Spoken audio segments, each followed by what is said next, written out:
One day, Sad Sack saw himself in a mirror. "Why am I in the reject bin?" he said. "I look all right to me." "We're all rejects for different reasons," explained Dotty. "They spilt paint on me, and they stuck back to front's head on the wrong way round. Lucy's arms and legs aren't fixed properly, and Hi-Fi's wired up wrong. That's why he crackles." "They ran out of material when they were making me," said Princess. "That's why I've been finished off with hods and hens. But I agree, there's nothing wrong with Sad Sack." "Ah, not to you and me," explained Dotty. "But Sad Sack was a sample. There's only one of him. I heard Mr. Grimes say he'd cost too much to copy because he uses up too much sacking and stuffing." "With me," said Claude, "all is okay. Absolument nothing wrong." "Why are you a reject, then?" asked Sad Sack. "Because I fell out of a hole in the packing box when they sent my friends to France," explained Claude. He went to the window and stared out, as if he could see France in the distance. Hi-Fi was listening hard to something on his headphones. He took them off and turned up the volume so that they could all hear what was being said. Salut, bonjour. This week is French Week at Bance's Emporium. Buy French, think French, look French. Fashions, food and wine. Feel the magic of gay Paris when you shop at Bance's Emporium. Salut, bonjour. This week is French Week at...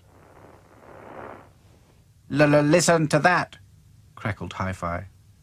"What are we waiting for?" cried Dotty. "Come on, Claude, we must go to Bunce's immediately. It's just what you need to cheer you up." The Raggy dolls took care not to be seen as they entered town. When they reached Bunce's Emporium, they slipped in unnoticed. There were French flags everywhere. In the entrance hall was a model of the Eiffel Tower, and loudspeakers were playing French music to put shoppers in the right mood. Claude began to perk up immediately. Even Sad Sack looked interested. First they went to the food department. On the counter were free samples for tasting.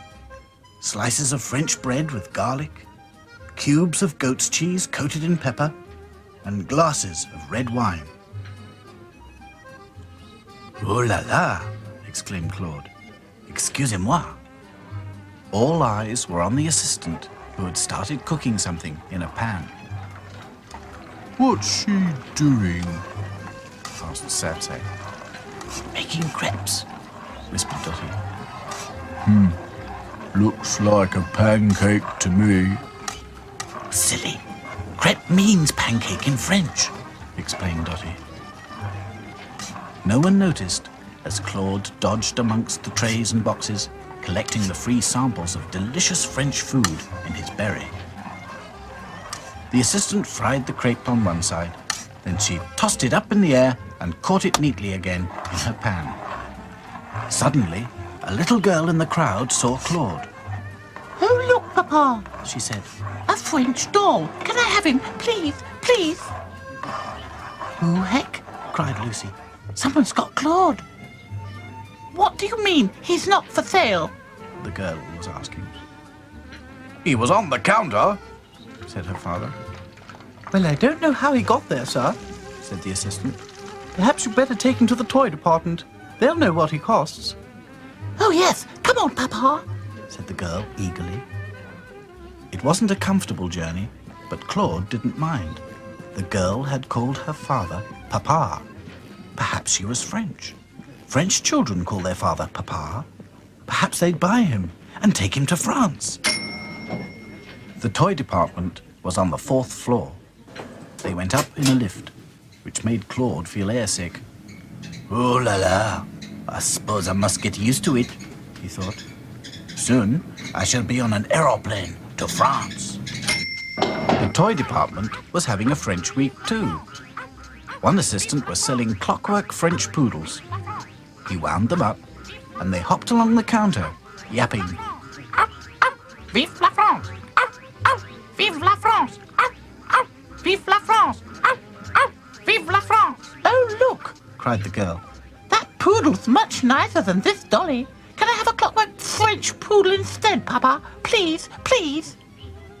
She dropped Claude. Claude found himself among the yapping poodles. This is an outrage, he thought. I cannot stay here. He managed to pull himself up onto the shelf above, and there sat the most beautiful doll he had ever seen. She was dressed in French national costume. Claude cheered up immediately. Bonjour, he said. Bonjour. Said the doll. Je suis Claude, said Claude. Je suis Babette. Said the doll. They were soon chattering away together in French. Babette told Claude all about Paris, where she came from. She was not for sale. She would be going back at the end of the week. Ah, La France. That is where my heart is always, sighed Claude. Then you must come with me. Said Babette. Claude had quite forgotten about the Raggy dolls. But they hadn't forgotten about him. All afternoon they'd been searching Bunce's Emporium. They'd searched the basement, and the ground floor, and the second floor, and the third floor. Now it was closing time. The shoppers had left, so had the assistants. Bunce's Emporium was empty. Claude! Called Lucy. Claude! Crackled Hi-Fi. It's no use. That girl's got him, Said Sad Sack. There's still the fourth floor, said Dotty. The Raggy dolls couldn't see Claude high up on the shelf in the toy department, but Claude saw them. They looked very small down there. Oh, ho, ho, ho. Goodness gracious! Laughed Babette. Look at those ridiculous creatures down there. They must be rejects. Did you ever see anything so funny? The Raggy dolls were almost out of sight. One of them has his head stuck on the back to front. Laughed Babette. And one of them looks like a sack of potatoes. And one of them is made of bitten. Oh, Claude, where are you going? Excuse me, said Claude, but there's something I have forgotten. Au revoir. Bon voyage. The Raggy dolls were very surprised when they got home that night to find Claude waiting for them in the reject bin.